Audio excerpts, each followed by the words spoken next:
Hello and welcome to yet another edition of the Narrative Off the Cuff with Elite News and Darryl Blair. First of all, let me say Merry Christmas and Happy Holidays to you out there in the listening audience, for those who may be viewing. I want to wish you the very best, and I hope that all of you have been fulfilled with your needs and some of your wants. I'm grateful to be alive and be in these times, no matter how perilous or how pandemic. I want you to think about some things.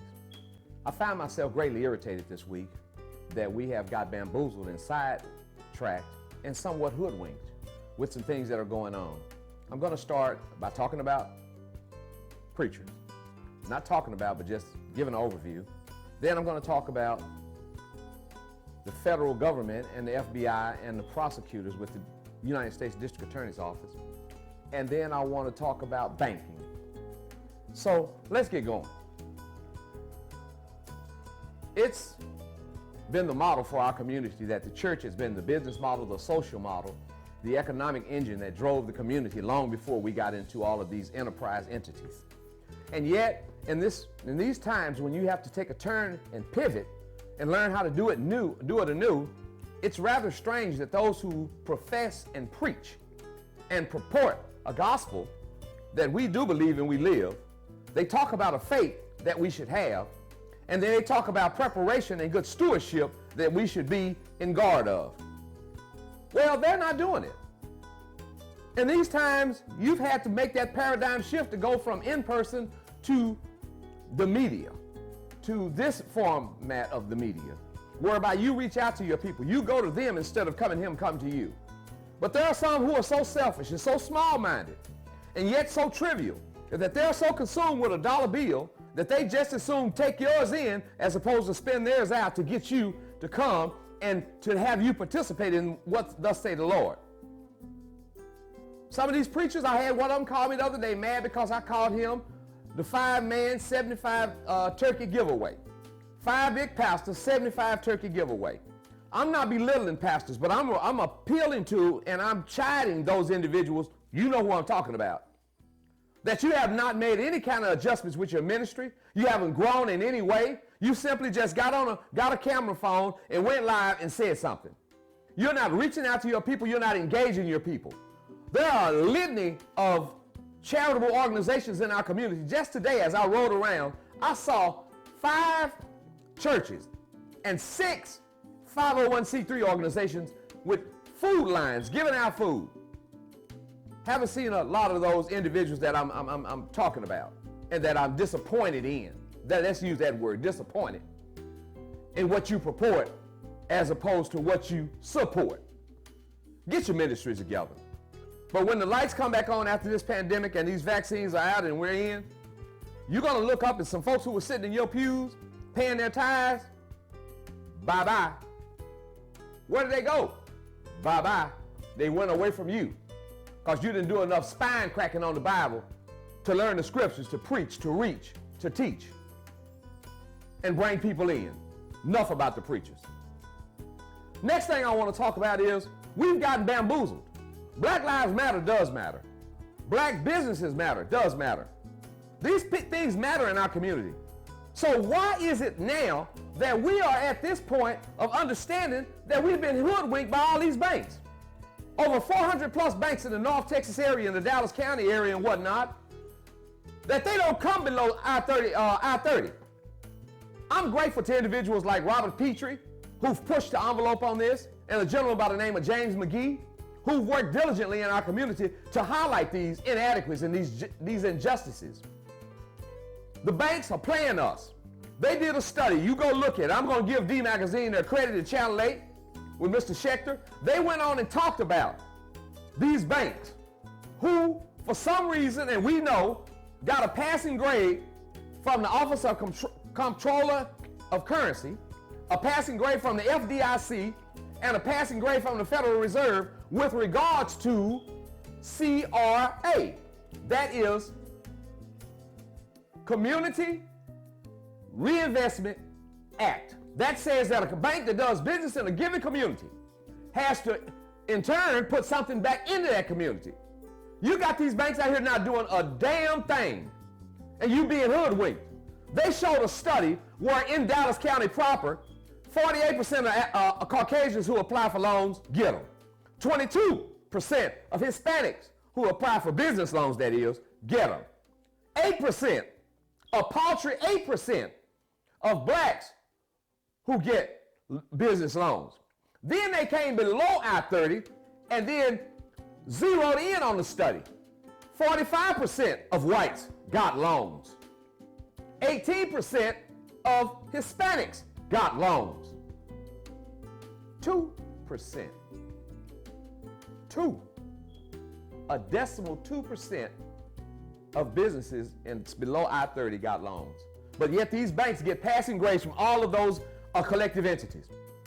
You ought to be crying out loud to our elected officials who come out here and tell us about all this social programs when we got economics in our community that are paltry.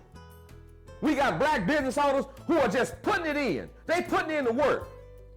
They're giving you the same given product that you go to North Dallas and buy, and then they won't spend money out here. They won't loan them money. But you go bank with them. Goes back to some of those preachers. They run every Sunday, send the deacon, the trustee of the treasury of the trustee board, to go and put money in the bank, to make these great deposits, but they don't hold them accountable to those very individuals in their churches who have businesses that tithe in their churches, and they can't get loans. You got to start being vocal, you got to start being adamant, and you got to start being succinct and determined in what we're asking for and what we demand. We're not asking for charity. This is not charitable giving. This is sweat equity, deserved. You ought to be angry if you're out there, if you're a business owner, if you're a property owner in the southern sector, and you bank with these entities. Go look at that special from D Magazine. Now I'm going to go to another thing, and this is going to be our Christmas here. This community, the black community at large, not just southern Dallas, all over, we are being pillaged, pilfered. We are being sniped. All of any black leader has a dark cloud over their head because of the likes of that rogue Dwayne Caraway, who's still downtown snitching to go get an individual like Sherman Roberts in trouble.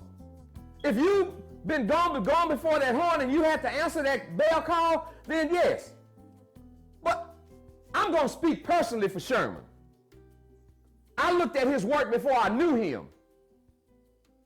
Then the person and the character that I came across was even greater than the work that I've seen. Serenity Place, Urban Village, Runyon Springs, all of those developments that are in our community that he's taken part of and been a part of, removing the red line. He's a business entity that didn't need white folks. But so since they didn't need him, he must have did something illicit to get all this done, to get all this accomplished. Because you got one rogue individual, a snitch like Dwayne Caraway, who shouldn't even be welcome back in Dallas, to go down there and just decimate our community. Columbia Packing House, he took those jobs away. Dwayne Caraway, the hustler. Had you paying for grocery bags at one time, Dwayne Caraway, the hustler. Didn't follow through on pull up your pants, Dwayne Caraway, the hustler. The MLK parade, I can speak personally on that one, Dwayne Caraway, the hustler. And then he goes and throws Sherman Roberts to the wolves. If you have been a beneficiary, if you live in a property, if you have done business at a place where Sherman has done, the Community Reinvestment Act needs to be held accountable right now. And then you got the Community Reentry Program that this man has fostered and brought together. Now with Dwayne doing this, he's put people's livelihoods on hold because they want to go and run a microscope through Sherman and indict him and belittle this man, his character. It's hurtful, man. So I appeal to those, and you know who you are. There are those who have come to the call and said, hey, we're going to stand at this press conference. We're going to ride with Sherman. We're going to let them know you can't come out here and keep picking us off when this is going on everywhere else, and you come in here and pick our individuals who are leaders. So we got to speak for the one that we know doing right, not the Charlton, not that Charlton down there in Orange or them Stripes or whatever. Come on, fellas. Come on, ladies. Come on, young folks. Black, white, indifferent, please come together. Let's support this man, and let's start holding the government accountable when they come out here and pick us off. And please, as some of those preachers preach, and some of those preachers, and more of them live, you got to live by faith and not by fear.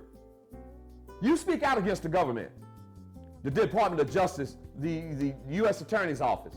Speak out against them. Don't be fearful that they're going to come after you. You've done nothing, and you stand for right, then you do right. If you know better, do better, to make it all better, for the greater good. I wish y'all a Merry Christmas. I hope that we could give some gifts, that we could give some blessings. And I ask you to send some prayers up for my friend Sherman Roberts over at Citywide Development Corporation. There are a lot of people in this community and in this city that feel the same way that I do and are very, very adamant about it. Just be reminded. As we move on, let me give you a few nuggets.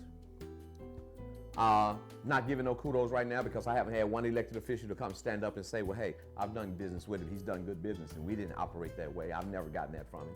I've never gotten that temperature in the room with him. Somebody's got to speak up. And that don't just happen in Dallas. That's going to happen anywhere that you are viewing this.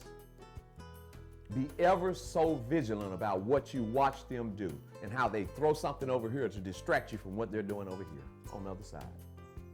Be reminded. And when you start in on that job, my father used to say, Darryl, once a task has begun, never stop until it's done. Be the labor great or small. Do it right or not at all. Well, we got coming up February 26th, the 46th annual Elite News Awards night. We're going to celebrate 18 beautiful people who labor lovingly in our community, who've done a diligent work and continues to do a diligent work with a pat on the back or without a pat on the back. They simply do it for what? The greater good.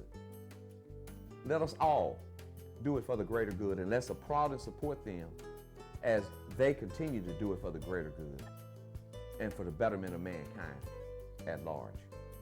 The next thing I want to talk about is February 27th, that next day, Prairie View Grambling. You can go on you can get your swag on. You can go watch the Marching Storm, or you can go see Grambling's band.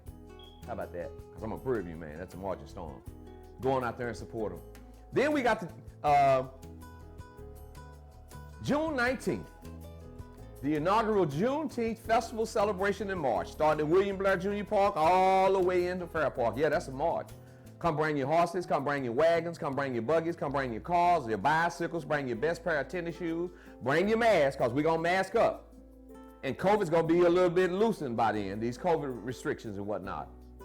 But we are going to have a wonderful time celebrating when we get into Fair Park with car shows and bike shows, Negro League exhibit. Speaking of the Negro Leagues, isn't it fair that after all those years, my father's gone now, Bill Blair's gone, but some of those records that they put in place with the Negro Leagues gets equated with the records from Major League Baseball.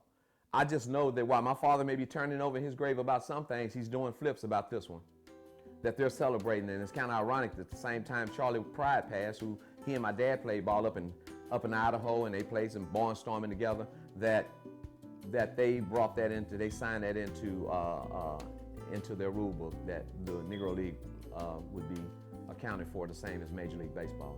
So Jesse Hoss, Welch, and all those and Josh Gibson, the cool Papa Bell, their strikeouts and their home runs and all that thing, it will come to count. And John Buck O'Neill, his wins as a Monarchs manager, it goes into the record books, the general record books. That's a beautiful thing. So, until next time, I want you to be reminded to thank our supporters and support our supporters, our sponsors, I'd rather. I want to thank Sherman Roberts, Citywide Development Corporation. I want to thank Teresa Hawthorne at Fox & Hawthorne Law Firm. I certainly want to thank Brian Everstein with 1-800 Old School Lawyer. And Calvin Johnson, I want to thank you for your support and sponsorship from Calvin Johnson and Associates Law Firm. I'm a bit under it. I'm a bit bothered, and I'm greatly irritated that while we are in these times and we're trying to celebrate some light of hope, some light of good instance, that we would have these things thrust upon us.